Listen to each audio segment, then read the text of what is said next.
Hi, Tamara Lackey here with reDefine Show, and in this follow-up conversation with Peter Hurley, he shares why he switched from modeling to photography and also discusses some great things to keep in mind if you're interested in shooting headshot photography, while showing us one more fantastic tip to keep in mind when photographing faces. Check it out. We're going to jump right in. Adorama TV presents the reDefine Show with Tamara Lackey, bringing fresh ideas and equipment favorites. You can check out much more content with photographers by watching Adorama TV. I am here with Mr. Peter Hurley. So obviously you came out of the model background, and that would make sense that you go a little into photographing people, but what cemented it for you that you wanted to work with people? Like, what did that mean to you? Honestly, it was like money. To tell you the truth, it was like I started shooting models because I was one and I had access to my agency. So I went into my agency and I said, hey, I picked up a camera. Do you mind if I photograph any? And it was guys at the time. I didn't have a makeup artist, so I didn't shoot any women. And she's like, yeah, you could shoot, you know. So I actually grabbed one of my friends and I shot him in the subway. And I was like, I photographed him in the subway. Sorry. And I brought the pictures and she was like, oh my gosh, you're really good. You can photograph anybody you want. Wow. And then that's how it started. So, but then I was trying to charge models, and it's hard because if they're modeling in New York with an agency, they generally have a pretty good look, and a lot of photographers would want them in their books, so they don't pay very much. So I had a model that wanted to get an actor's headshot, and these headshot photographers created this market in New York where a headshot cost between $800 and like $1,000 back at the time. And I was like, wow, oh my gosh, if I could like do that and like figure out how to make a living at this. I was the model, actor, bartender dude. I was like bartending till 4 a.m. I remember I did this job. I bartended till 4 a.m. I got on the set, I fell asleep. The client called my agent. You know the model's sleeping? I was like, this is not good anymore. So I had picked up a camera, and this guy, I think it was a guy. No, it was a girl. It was a girl. This girl that was modeling and acting said to me, I need headshots. So I didn't know what to do. Like when you get somebody close to your camera and you have to do a headshot, it became so foreign to me because I was shooting models and they were full body or three quarters. But this gets very personal. Yeah, and you need eye contact in the camera. Yeah. So when I was shooting models and they're good looking and they're in an agency in New York, they can look around any direction you want and they just look cool and you just press the button. You don't need to say anything to them. The minute they look in the lens and they go like this, I feel like I don't have a shot. I'm like, they look blank. Why? And I'm like, why are you doing that? And they're like, what? And I'm like, well, you were fine when you looked over here, and then you looked at my lens and you got weird. Yeah. And then I realized everybody started doing that. So I started shooting actors, and they all got weird. And I was like, why are they getting weird? And why are celebrities so cool in front of cameras? And then I was like, something's going on. And I was like, Bruce, I shot with Bruce, and he shoots celebrities, and they look all cool. Yeah. And I was like, I don't know. Is it that actors are so stressed out about their headshots that they get weird? So I started to realize that it was about the direction.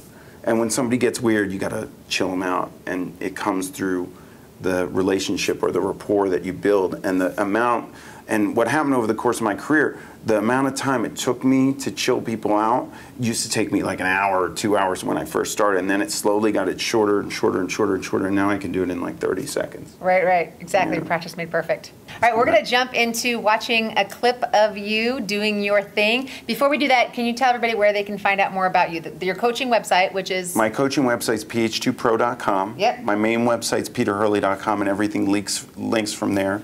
I have a gear page called hurleyprogear.com. So those are the three main sites, and if they just check out peterhurley.com, they can get to everything. There's links to it. They can get all kinds of Peter love. Yeah. Thank you so much. All right, thanks for having me. This is Tamara Lackey. Be sure to check out Adorama's latest contest to win some fabulous prizes. Before we check out Peter in action, here is his favorite way to carry all his equipment for a shoot. The Airport Security version 2.0 is Think Tank's largest carry-on rolling bag. It allows you to carry 2 or more pro bodies, up to 6 lenses, 2 flashes, and all the little accoutrements that you might need, built to ensure that everything is protected and conveniently traveling right by your side. So why does that? I have no idea where this came from. I used to model. I don't know how that happened, but I did some modeling, and I remember, how come these guys look cool? I want you to look at celebrities. I want you to check out magazines. Generally, they will all be squinching, which is this. They're not squinting, this is this. And it's not ethnicity based. I'm gonna show you some examples of all different ethnicities doing this and why it works, okay? So fear, confidence. with the squinch. Watch the lower lids again. We'll do it again. Right? That's the deal. Now let's get scientific on you. I'm going to get a little scientific here.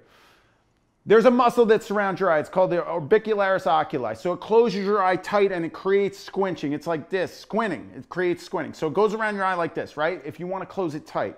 To do that lower lid little pinch, there's a palpebral ligament that runs across the bottom of your eye, and you just lift it up a little bit. So that's all you're doing. You're hitting that palpebral ligament. So don't tell me you can't do this. You have the ligament. You just have to teach yourself to do it. And you do it anyway. You just do it when you're not in front of a camera. Once you take conscious control of it, your brain covers it. You walk around in public, you don't have to think about this. It's when you're in front of the camera and you take conscious control of your eyes that you have to hit this stuff. How do you think those celebrities and models do it? I used to do it. You can do it. You ready? I'm giving you this as a gift. You're going to look awesome. All right? Here are some examples. All right? I want you to check this out. Check out squinching. I'm going to bring in my buddy from It's All About the Jaw, Karaman, and we're going to show you some examples of my work where we got some squinching going on. All right, people? Check it out, and we'll get a real shebang out of you with it. Come on. Okay, guys, so look, I had to bring in Karaman. He did It's All About the Jaw with me. He did a phenomenal job. He's a professional at squinching, so I had to bring him in to illustrate my point. Say hi, Karaman. Hello. Okay, so here we go. Now, I just want you to go normal, relaxed eye. Just look in the camera with a normal, relaxed eye. Okay? Now, I want you to do what most human beings do when they look in the camera. Absolutely. Deer in the headlights. Go bigger. There you go. Now, relax. Not your whole body. You don't need to, like, tremble. Now, I want you to go relax. Now, I want you to throw in a squinch. Throw it in there. Yes, sock it to him. You ready? Now, show him the palpebral ligament. Show it to him. Come on, give him the palpebral ligament. There you go. There it is. You see that? He's got it. He's on the move. Come on. Bring it in for a landing. You got it? Bring your nose slightly towards me. Give him that. Give him a little jawline action at the same time. We're going to double it up here. Guys, so it's all about the squinch, and I brought in Karaman just to do that. So thank you very much, Karaman. You're welcome. Go big eyes one more time. Don't do that, people! Shebang! Thank you, Peter, so much for both great interviews and both great tutorials. Join me here next time on Adorama TV, and please don't forget to subscribe to Adorama TV for some amazing content by some of the best photographers in the field.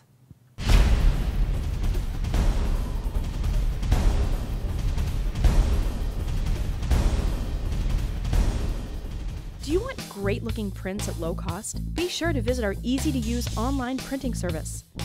Adorama Pix has professionals who treat your images with the utmost care that you can count on. For a quick turnaround on photos, cards, or albums, use AdoramaPix.com.